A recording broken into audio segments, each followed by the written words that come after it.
amplamente aceitaram o convite para compartilhar conhecimento e experiências. É a excelência de cada um de vocês que faz com que este evento seja aguardado ansiosamente por todos.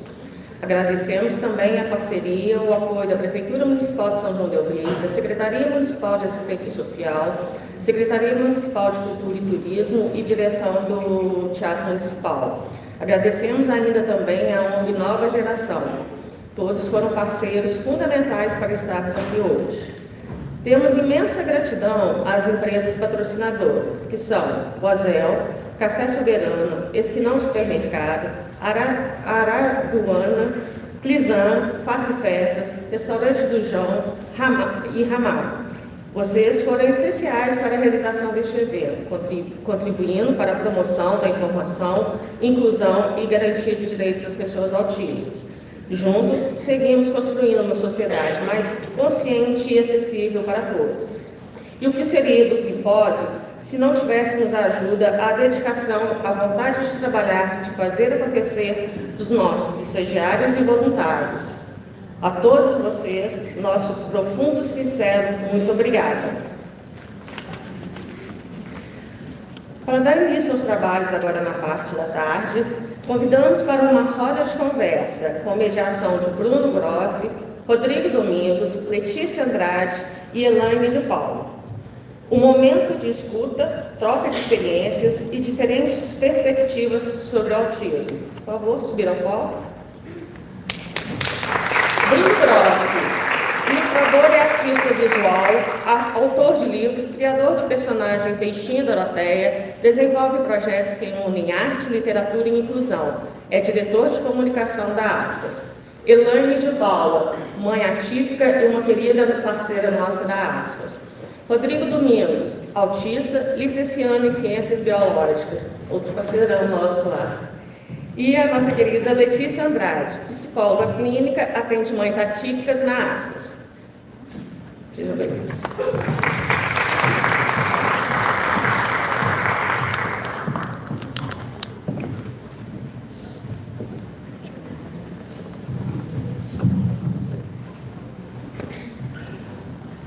Pode sentar.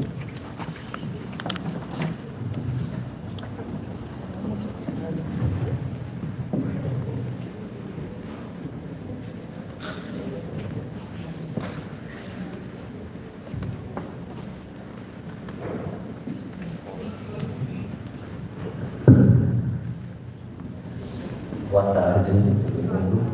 Boa tarde.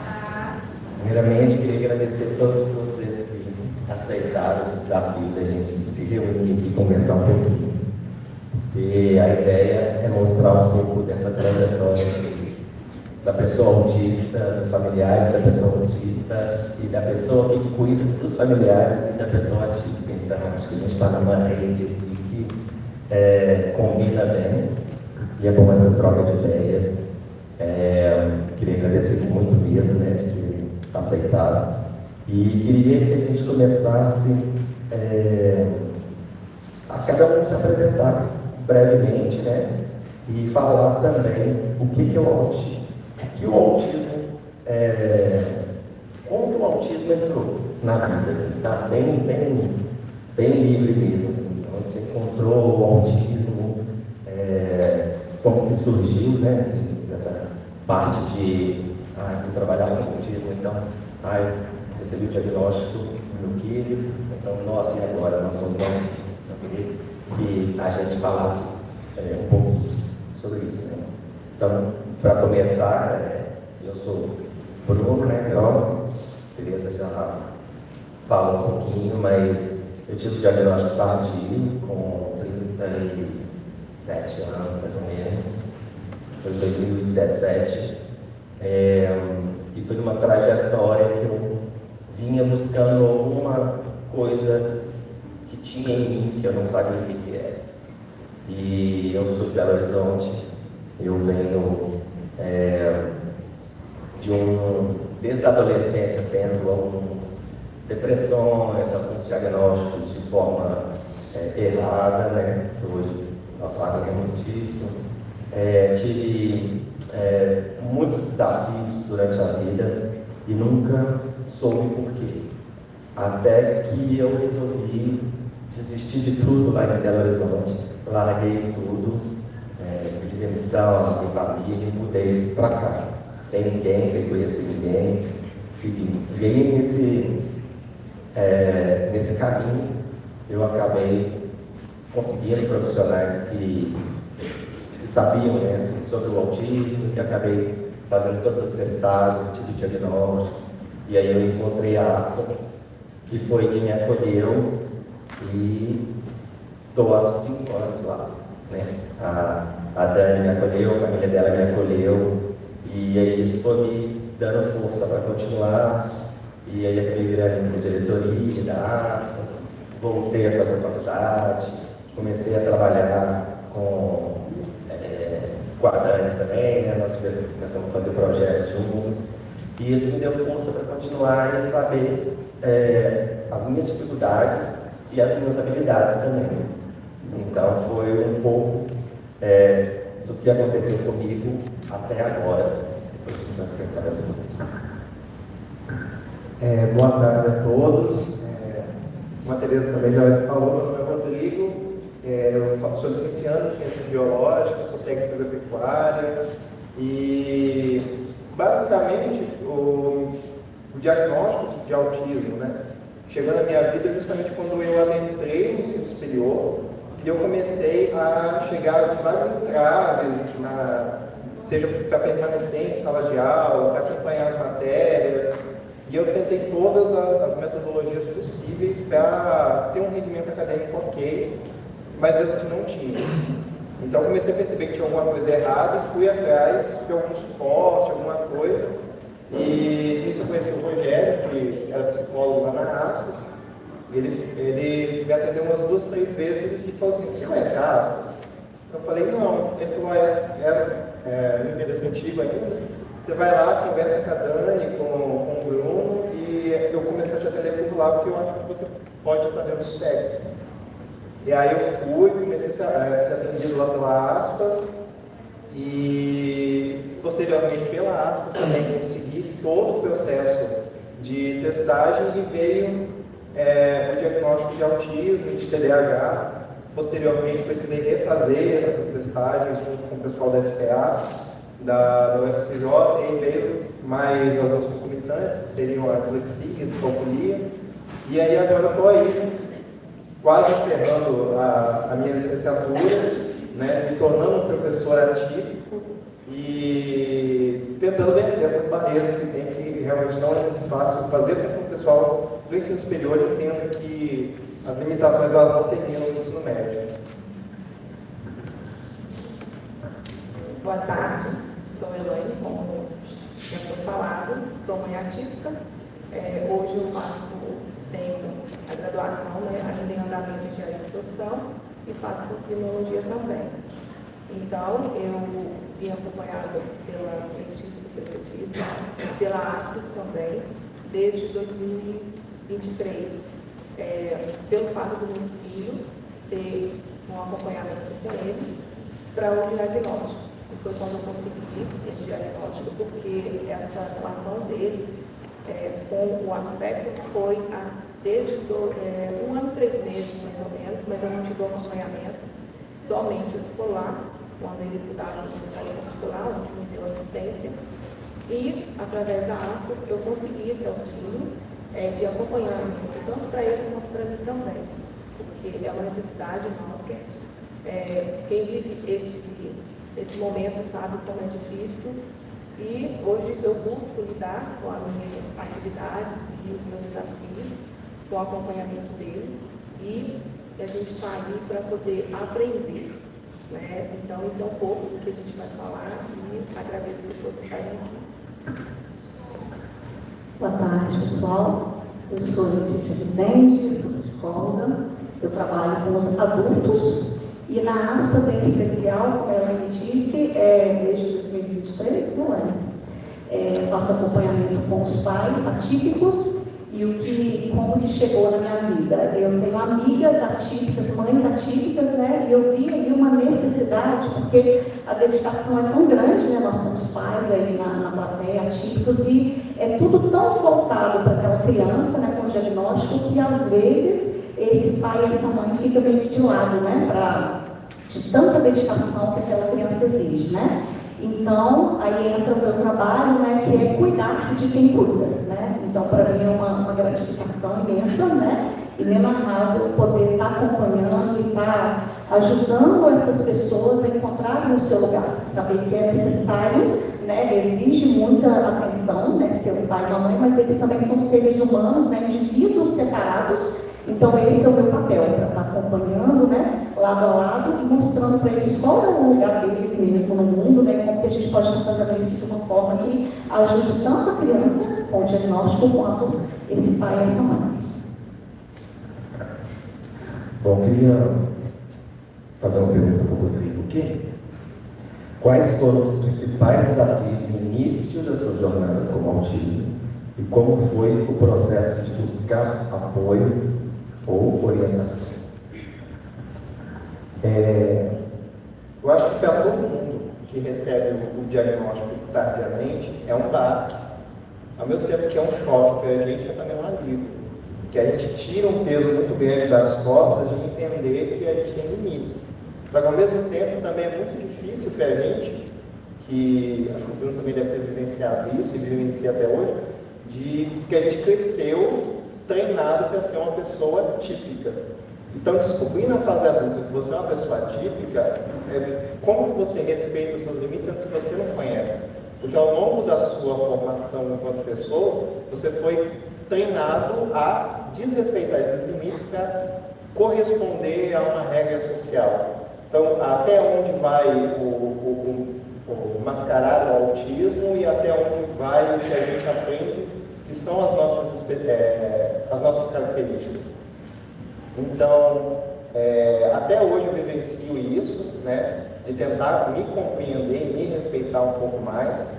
E eu acho que também o fato de eu ter sido abraçado pela aspas desde o início do processo de pré-diagnóstico até o processo de pós-diagnóstico, até hoje eu ainda sou assistido pela aspas,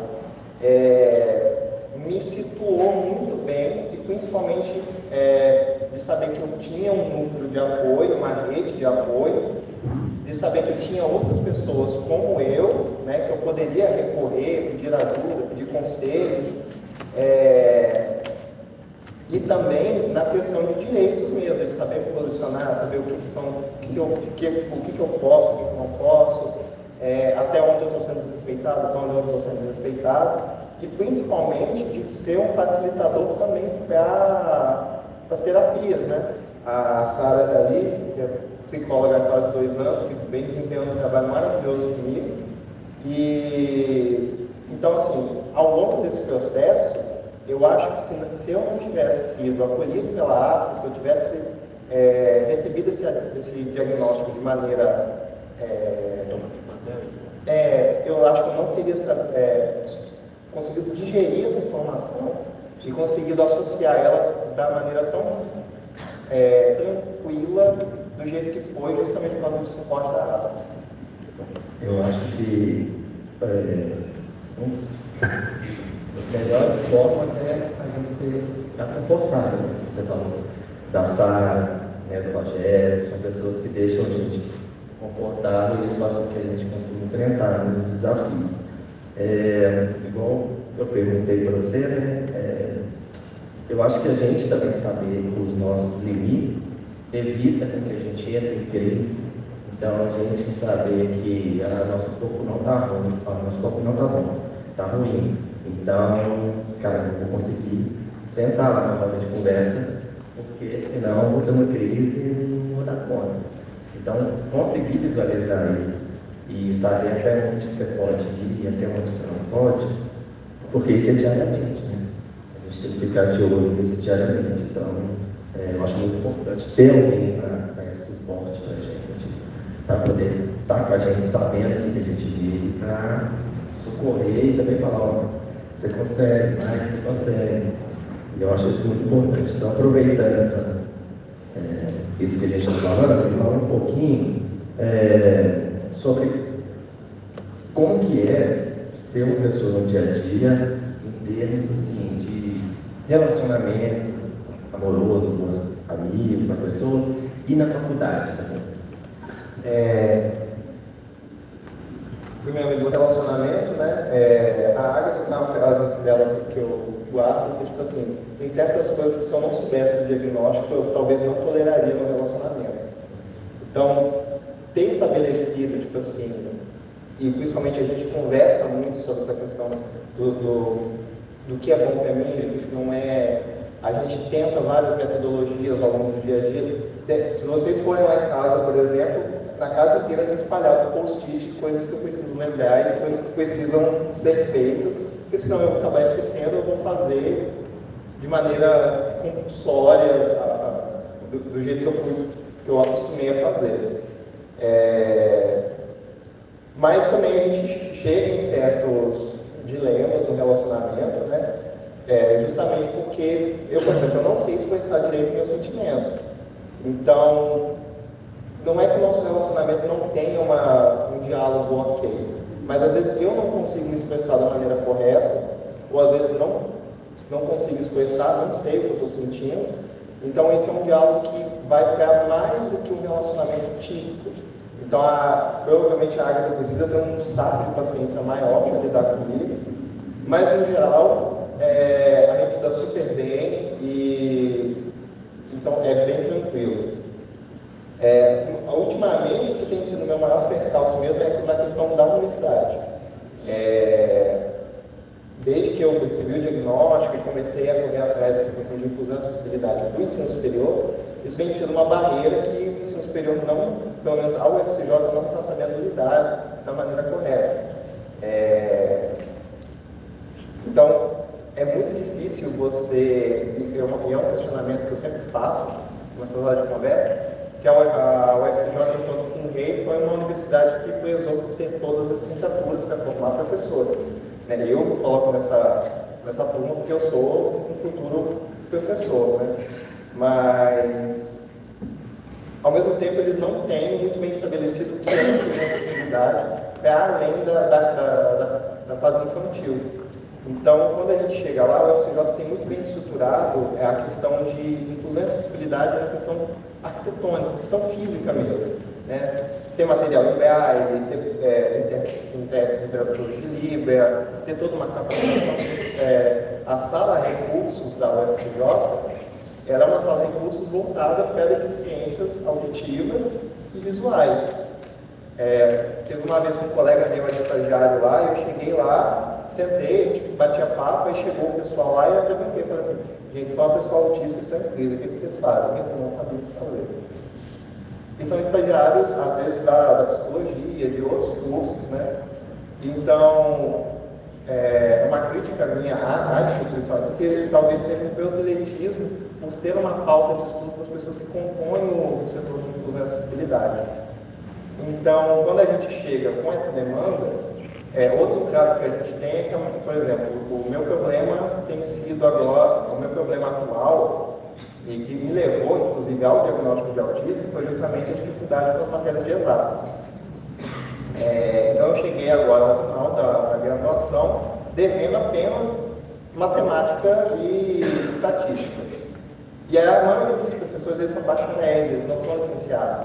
Então, fazer eles entenderem que inclusão e acessibilidade no ensino superior não é facilitar para o aluno, na verdade, dar mecanismos para que aquele aluno consiga compreender a matéria e consiga se equivaler aos demais colegas.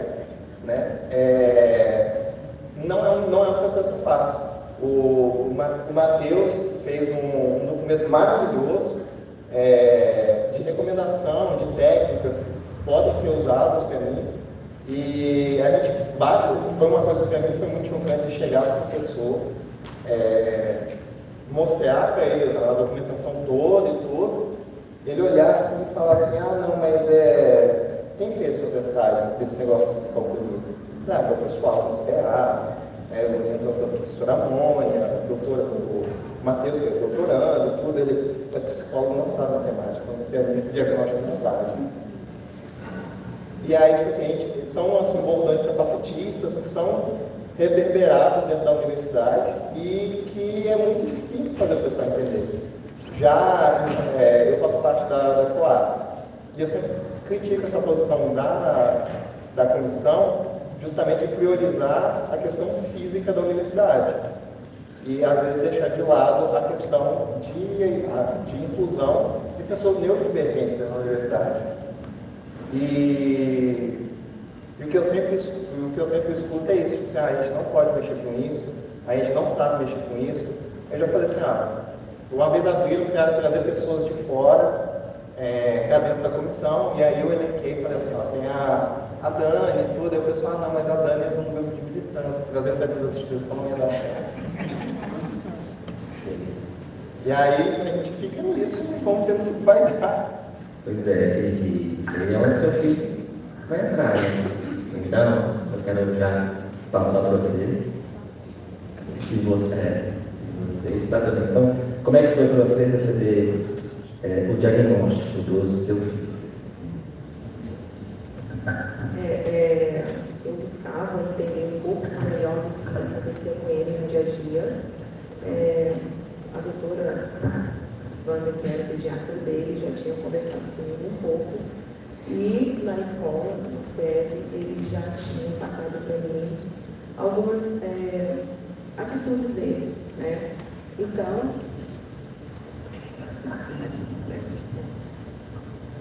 Então, nesse sentido, foi que eu fui caminhando sozinha nesse momento, porque na época, hoje ele está com 16 anos, né?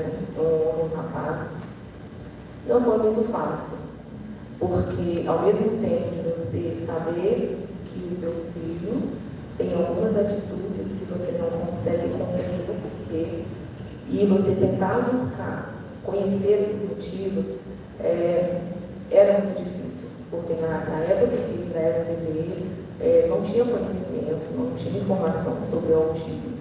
E aí ele passou pela fonoaudióloga, que era a doutora Thalys, que foi a doutora que recomendou ele lá, porque ele não falava. Então, até os 5 anos, ele não falava quase nada. E essa foi a dificuldade, de entender o porquê.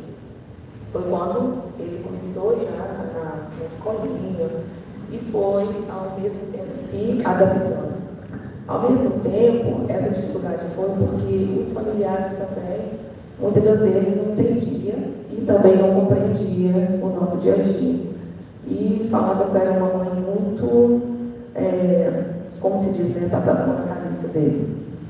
Então, o passar a mão na cabeça muitas vezes doía, porque a gente, como mãe, sabe, hoje eu tenho 3 filhos, né, 2 filhos mais velhos, 23 e 18 anos, e ao mesmo tempo eu tinha que lidar com os 3, saber como dividir a atenção, como dividir a preocupação, e ao longo do tempo eu queria entender e buscar informação sobre isso.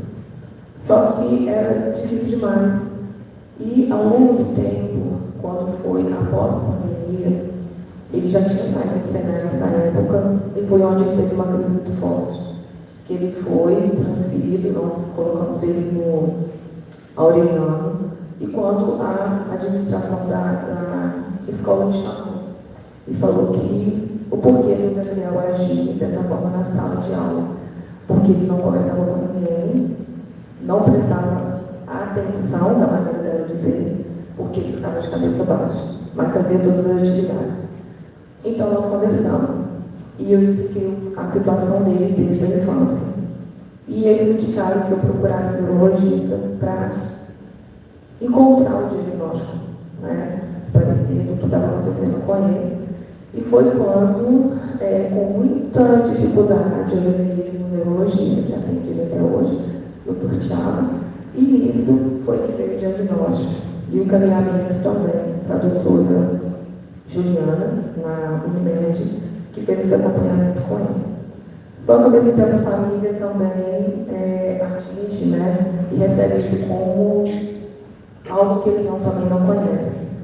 E a dificuldade de explicar para eles como lidar com isso.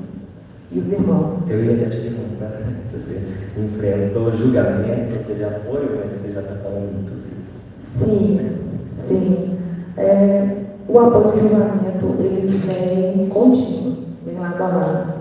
Porque ao mesmo tempo que ele fala que você passa a mão na cabeça, que você faz tudo o que quer, as pessoas não entendem, a família não entende que às vezes o carinho, a fé, a dedicação é totalmente diferente. Você dá o mesmo carinho, o mesmo amor, só de uma outra forma diferente. Você tem que compreender o momento, compreender a atitude, compreender o que eles querem naquele instante.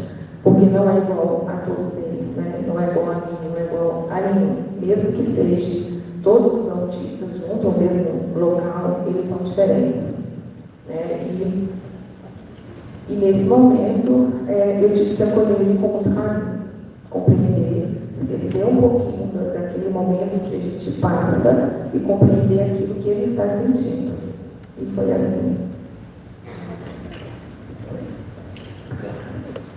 Então, gente, eu, como psicóloga da Elaine, né, e de alguns pais, eu gostaria de ressaltar a importância da aspas na nossa cidade, né? Agora, graças a Deus, estamos indo, né, para outras, isso é muito bom. E, assim, é importante a gente valorizar essa instituição. Porque vocês imaginam bem, né? Gabriel tinha 5 anos quando começou esses sintomas, né? Alguma coisa que você não conhecia. E a gente vê uma mãe ignorante, né? Não sabia do que se tratava, aqueles atos daquela criança, né? E sem onde recorrer, né? Então, o que nós tínhamos aí é amor. Meu filho é diferente dos irmãozinhos, ele faz coisas que os outros, porque ele é o caçula, né? Ele faz coisas, a gente que é mãe de mais de um, quem é mãe vai concordar comigo, a gente acaba comparando, isso não é 7 parâmetros, é o mais velho, e a nossa querida Elaine estava lá, né, com os filhos olhando, tem alguma coisa de errado, esse menino, eu preciso ver o que está acontecendo, mas sem apoio nenhum, né, Elaine? E aí hoje a gente vê as mães de hoje, né, vamos falar aqui do nosso grupo aqui em São João del Rei, como aconteceu com o Rodrigo, né, o profissional, você conhece aspas, vai lá que lá você vai encontrar apoio, lá você vai encontrar um caminho a seguir. E ele como pessoa autista, a Elaine como mãe atípica, então eu quero só ressaltar a importância que tem essa instituição para nós, né, que estamos nessa área. Tanto como pessoa autista, como mãe atípica, né, como nossos profissionais também têm essa oportunidade de estar contribuindo, nem que seja um pouquinho, com o bem-estar dessas pessoas. Então, acho muito importante ressaltar isso. Pode ficar com o microfone e já passar para você. Vou perguntar como que o cuidado impacta a saúde mental de quem vive e de quem acompanha o autismo. Então, Bruno, eu acho que chega, dependendo da situação, chega a ser devastador, né? Às vezes a gente encontra na clínica pais exaustos, né? Mães que chegam a ponto de falar, eu não aguento mais, né? É muita pressão, e aí já vem o estado da pessoa fica irritada, né? Não sabe como lidar, e aí, o que acontece? Ela chega impactada negativamente desse sentido. Eu costumo dizer que ser mãe atípica não tem nada de romântico, né? A sociedade prega que é lindo, né? Inclusive nós vamos comentar sobre isso daqui a pouco, sobre frases, né, clichês, né? Se você tem um filho especial, é porque você é especial. Isso é muito bonito de falar, né? Mas para uma mãe, na prática, não tem nada de romântico. Então, o impacto é negativo. Então, a gente precisa fazer como uma caixa de reparos mesmo, está construindo, né? De pouquinho em pouquinho com essa mãe, para ela estar conhecendo o lugar dela no mundo, está buscando rede de apoio e aí sim dá uma amenizada nesse impacto negativo. Então, é um trabalho longo, mas que pode ser feito, né? Com o tempo a gente consegue alcançar. E, na prática, o que significa cuidar sem se anular? Então, na prática, né? Tem jeito, Elaine? Eu vou passar. Eu acho que é possível, mas não é fácil, né? Porque, licença, eu vou te pegar como exemplo, né? Elaine é uma pessoa que trabalha fora, né?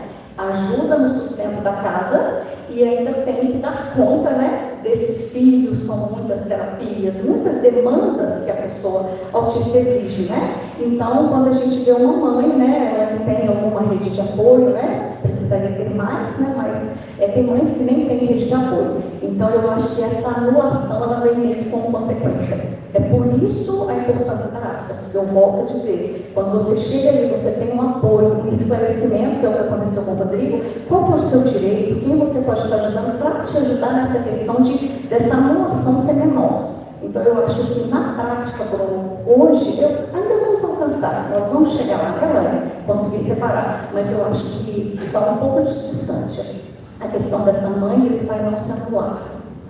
Geralmente a mãe, praticamente, quase todas estão sozinhas, né?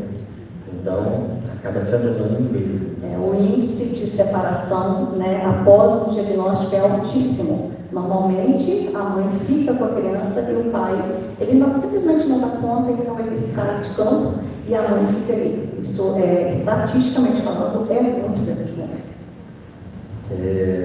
Então, Rodrigo, passando por aqui, queria saber, hoje, o que é que te fortalece e te faz continuar?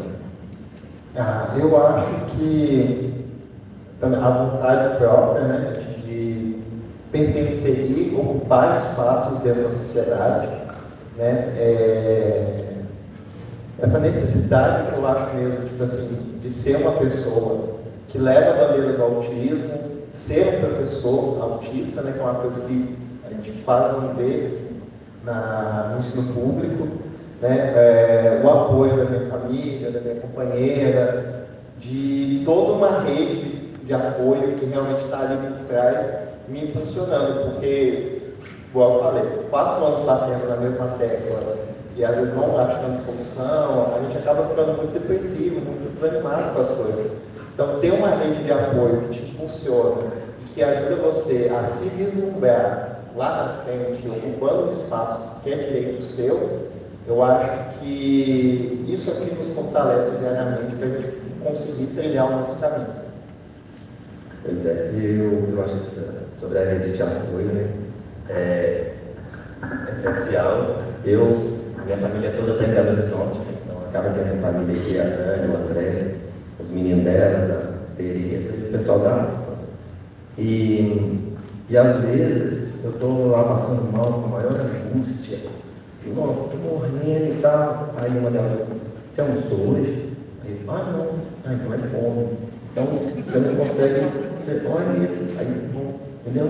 Porque às vezes você cria um mundo sobrenatural na sua cabeça, assim, que você não percebe essas coisas que te fazem o dia a dia. Eu também estou passando mal, até que você escreveu algo hoje, falei, nossa, tem 4 dias que eu eu esqueci.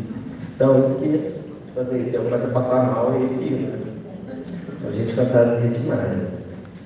E aí por isso é bom ter gente perto da gente para poder, né, dar uma ajuda. Nem sempre precisa ser distante, né? Pois é.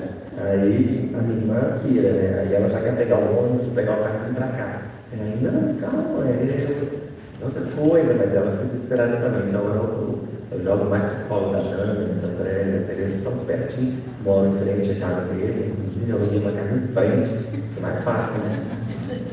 Então, vou lá, almoço. E Letícia, muitos pais relatam culpa e exaustão. Como que a psicologia compreende e trabalha essas questões? Então, aí entra a questão da empatia, né? Tem até uma história que foi muito marcante para mim no início da carreira, que uma mãe, ela chegou em prantos na clínica e ela falou, eu não lembro mais quem eu era, lá antes de receber o diagnóstico do meu filho. Eu esqueci quem eu era. Então, eu vi ali uma pessoa exausta, perdida, né, sem saber como lidar, e aos poucos a gente foi construindo isso, né, com o passar do tempo, né, depois de um tempo ela chegou e falou, hoje eu sei, eu sou uma mulher, eu sou assim, eu gosto disso, esses são meus sonhos, né, meus desejos, não gosto disso e sou mãe atípica. Então, a gente foi fazendo esse trabalho com ela. E eu acho que o principal agravante é a exaustão mesmo, que eu já trouxe antes, né? Essa questão são muitas terapias, né? Muita insegurança, né? Muitas barreiras para serem destruídas, né? A verdade é essa. Principalmente igual o Rodrigo citou, eu acho, inclusive, Rodrigo, eu já quero te parabenizar, porque eu acho que você está vindo para abrir portas. Você e muitos iguais a você, para quantos vão vir depois de você, quando você conseguir vencer essa barreira da universidade? Eu tenho certeza que você já está plantando coisas ali, que lá na frente alguém vai colher, entende? Então é muito interessante esse seu trabalho. Então, assim, aguenta firme, tá? Pensa nos pequenininhos que estão vindo e quando chegar lá já vai estar tudo organizadinho, que o Rodrigo deixou, né? Rodrigo e companhia. Então, é isso. Acho que a questão da exaustão, o principal fator é a quantidade de demandas que essa criança com diagnóstico precisa. É o que torna a mãe mais exausta. Agora é para vocês duas. Tá aqui essa família. Ó, quais sinais de sobrecarga são mais comuns no dia a dia das famílias? Irritabilidade. Eu sinto muito isso, tá? Tem muitos relatos de irritabilidade com a criança. Então, assim, isso muito me preocupa, né? Eu trabalho na PAI de São João também, então eu atendo assistidos e um pouco da comunidade. Então chega para mim alguns autistas, poucos, mas chegam. E eu vejo ali o tanto que eles exigem de nós, pessoas típicas, né? Essa empatia, esse cuidado. E vem para mim também aquela mãe que não sabe lidar, né? Por causa da exaustão, talvez por ignorância mesmo. Então eu digo, gente, para vocês hoje que o principal problema é a irritabilidade, tá? Eu tenho trabalhado muito isso com essa questão de respirar fundo, né? Ver o que tem que ser feito ali, olhar aquele cenário e pensar, deixa eu ficar, me acalmar, porque ele precisa de mim, esse filho precisa de mim. Então é um desafio, tá? Complementando, né, que a doutora Letícia disse, além da irritabilidade, a gente tem que ter um pouco mais de tolerância e paciência e calma. Falando de Gabriel, muitas das vezes a gente se debate, né, no diálogo, porque ele tem 16 anos, mas o cérebro dele, a cabeça dele, a maneira de pensar, é como se ele tivesse uns 22, 23 anos. E muitas das vezes, né, ele quer impor a mim a fazer da forma que para ele está correta. Então, muitas das vezes a gente entra nesse atrito de filhos, né, e mãe, mas de uma forma amenizada. Só que se desgasta, porque às vezes é um diálogo, às vezes de meia hora, 1 hora, 40 minutos, e isso faz com que o meu dia fique sobrecarregado. Porque além de trabalhar, como a doutora disse, eu trabalho, estudo, tenho os meus outros 2 filhos, tenho o marido, tenho a casa e tenho a mim mesma. E eu tenho um netinho também de umas 3 meses também. E hoje eu tenho 2 casas, não é só uma. É a minha e da minha filha. E além disso, isso me deixa sobrecarregada. E muitas das vezes a vontade é chegar em casa, e esquecer que o mundo existe. Então, muitas das vezes eu falo isso porque a gente fica mesmo nesse desgaste. E o meu dia hoje foi muito tumultuado. Então, eu voltei, fui para a comemoração da Montese, meu filho de 18 anos. Aí acabamos lá, terminou praticamente quase 20 dias de pouquinho. Aí fomos lanchar, aí aconteceu um imprevisto. Vou falar aqui, de repente meu sapato estragou, corri na loja, comprei outro para cá, visitei a minha avó, na outra casa que ela está doente, com 100 anos de idade. Então eu falei, estou chegando, aí vim para cá, estou aqui. Então o dia é muito bonito. E é uma emoção muito grande. Gabriel só que eu disse, mãe, estou exausto no mundo. Então, é o que a gente vive no dia a dia. A gente tem que se encaixar no mundo deles e, ao mesmo tempo, no mundo dos outros que estão junto com a gente naquele meio onde a gente convive e vive no nosso dia a dia. Rodrigo, quando a gente fala de inclusão, o que ainda está bem distante dessa realidade? Eu acho que é só uma virada de chave mesmo. Porque quando a gente fala de autismo, o pessoal remete para criança. Então, essa infantilização do diagnóstico é o que inviabiliza muita coisa para a gente que é diagnosticado tardiamente, né, o autista adulto. Porque parece que, tipo assim, fez 18 anos, curou do autismo. Tá? É um adulto completamente capaz. Não que a gente não seja, mas essas limitações, elas não são nossas para a sociedade, é da sociedade para com a gente. exatamente. Então, por exemplo, estar na universidade, querer se formar, ir além, fazer mestrado, doutorado, né, ocupar uma vaga como servidor público, como um docente, não é só um desejo, é um direito meu. E eu tenho plena capacidade, se me forem dadas as ferramentas corretas para conseguir ocupar aquele espaço. Por exemplo, quando eu já estou na fase de começar a treinar para os concursos públicos, né, fazer os concursos para treinar. Quando a gente pega os editais de concurso público, você não vê vaga para professor PCD. Né? Não existe, né? Não vê vaga para professor PCD. E aí isso me remete uma vez uma coisa que a Dani falou lá na aspa, e foi quando chega a gente aqui oferecendo trabalho inferior para os meninos da aspas, eu falo que não tem vaga para eles. E aí, tipo, se você vai ver as vagas do PCD, tipo assim, auxiliar do auxiliar do auxiliar.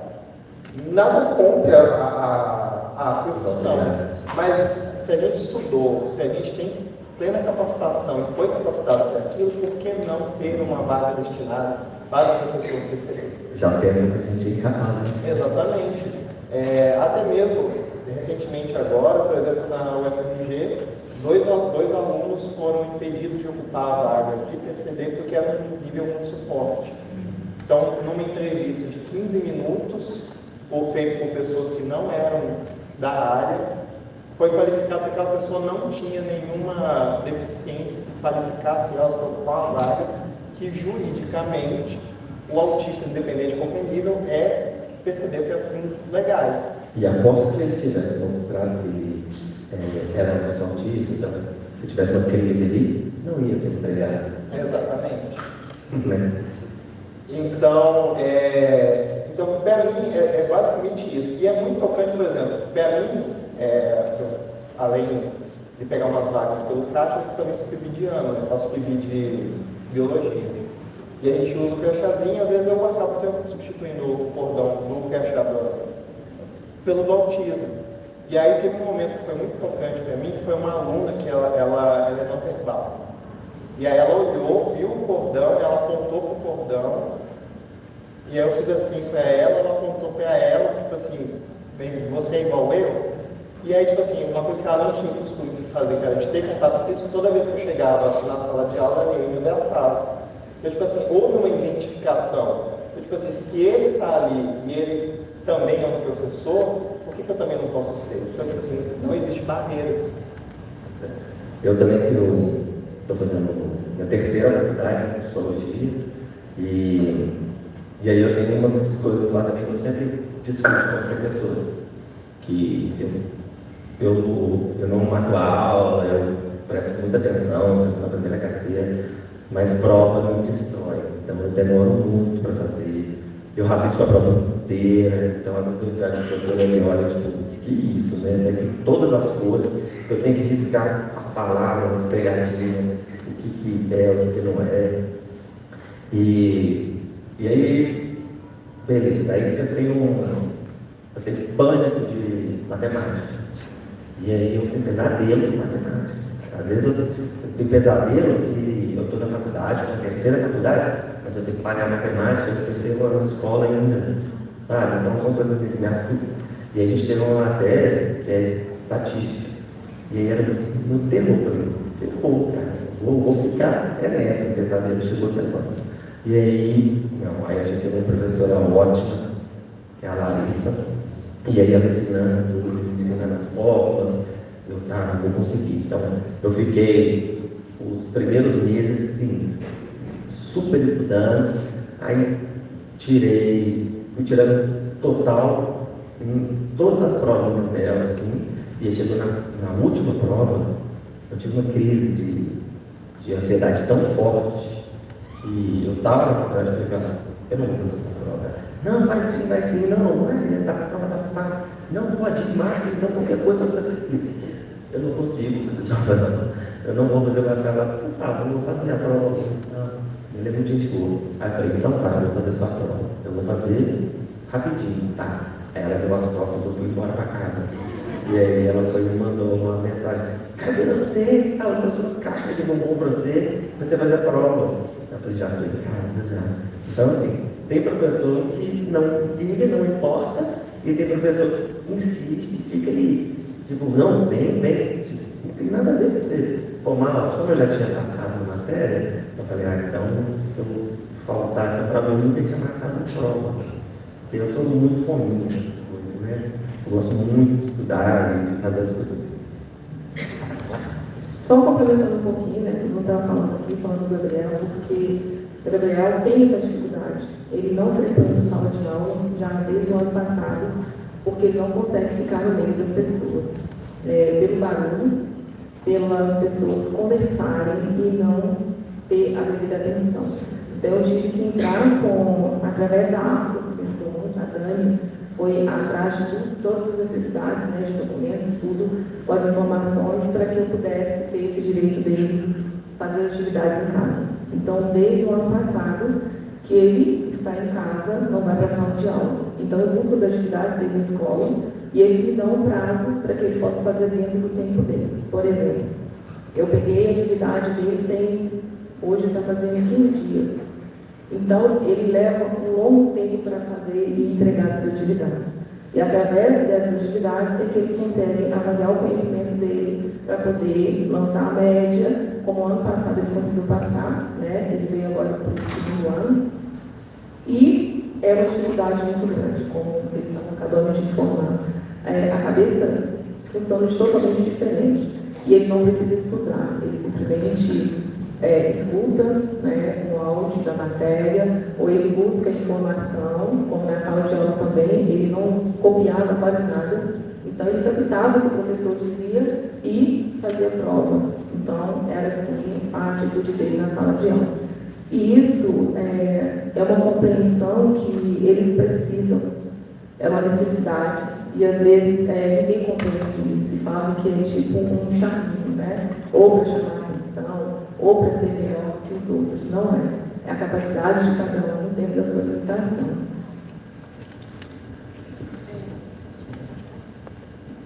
Eu queria destacar também, com a história do Bruno, a questão da importância do autoconhecimento, né? O Bruno, ele chegou ali na prova e falou, não consigo, não dou conta, e isso é a gente se escolher, né? É dizer sim para a gente e não para o outro, né? A pessoa queria, mas você viu que não estava naquela hora. Então, assim, é muito importante o autoconhecimento nessa hora, né? Você viu aonde está o seu limite e até certo ponto, então agora chega, eu vou para casa.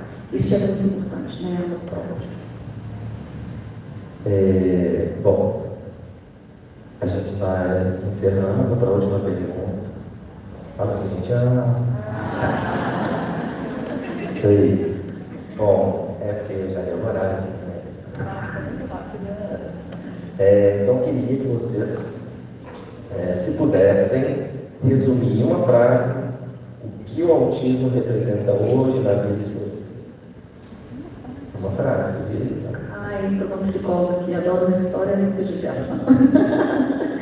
Libera, Então, gente, eu acho que o autismo veio para nos ensinar, né? Eu quero pegar um recorte de permissão para a Dani. Eu estava rolando dele, outro dia no feed, eu vi uma entrevista que ela deu, e eu cheguei a emocionar, achei muito interessante, eu quero trazer para vocês, né? Porque as barreiras são muitas, né? A gente que está aqui, cada um no seu cenário, a gente depara com isso todos os dias. E alguém, me parece que perguntou para a Dani, por que tanto autista, né? Hoje em dia, né? Por que tantas pessoas, né? E a Dani falou, essas pessoas estavam em casa. Quando a gente olha para o Bruno, você está com quantos anos hoje, Bruno? 47 anos, a gente vê o Rodrigo, quantos anos? 32 anos, eles não viraram autista, né? Há 5, 6 anos atrás. Eu acho que não, eles estavam em casa. E agora a gente está aqui para gritar para o mundo e educar esse mundo. Essas pessoas existem, são como nós, né? Com as fragilidades dele, eu gosto de trazer muito isso, né? Todos nós somos deficientes, todos nós, né? Se eu chego numa sala onde só existem pessoas cegas, quem é a deficiente da história? Sou eu, né? Eles têm a linguagem deles, o jeito de se comunicarem. A deficiente sou eu. Então, eu gostaria muito de convidar isso para vocês, a gente ter empatia. Quando o Bruno fala de uma frase, eu vou resumir uma palavra. Empatia. Vamos ser empáticos às pessoas com autismo, vamos ser empáticos aos pais e mães que precisam. Às vezes, um ouvir, um acolher, deixar a pessoa falar, você já está ajudando muito. Então, vamos levar essa palavrinha para casa hoje, empatia com o próximo. Eu acho que se resume isso. A mensagem que eu gostaria de dizer é o seguinte, que a gente tem que aprender e ensinar com amor e a capacidade dos limites de cada um. Então, é o que eu vejo para vocês hoje. Eu acho que se eu pudesse resumir em uma frase, acho que seria autoconhecimento mesmo, sabe? Você entender o seu certo mesmo, você aprender a se respeitar, aprender o que você consegue e o que você não consegue. Está tudo bem você conseguir, você só tem outras maneiras de conseguir aquilo, e é aquilo. Eu fico pensando que talvez se eu não tivesse recebido o diagnóstico, não tivesse sido acolhido pela ASP, provavelmente eu teria desistido da faculdade, né, teria ficado cada vez mais recluso socialmente e talvez estivesse tendo uma vida medíocre, insatisfeito e achando que eu não sou capaz de estar ali.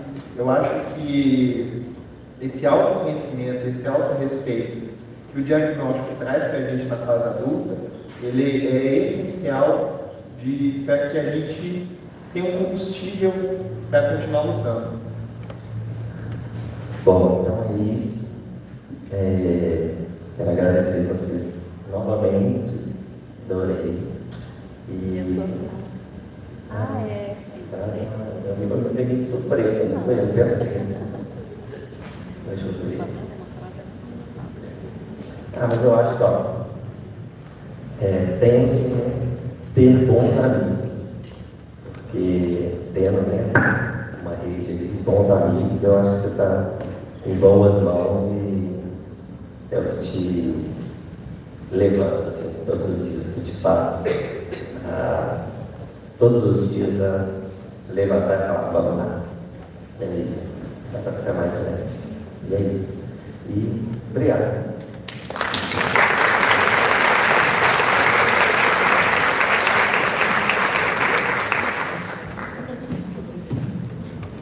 Muito obrigada, Bruno, Letícia, Elaine e Rodrigo.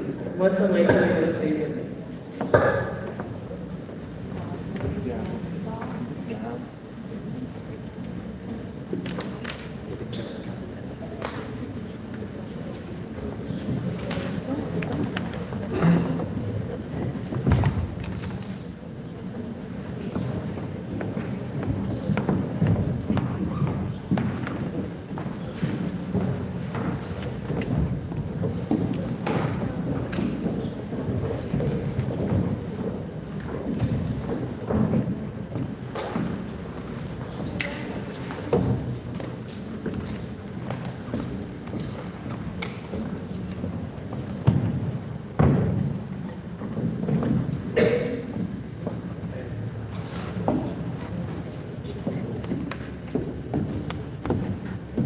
Porque assim, não sou contra a regra, cinegrafista, faz tudo, tem altas utilidades aqui, qualquer função a gente está andando aqui.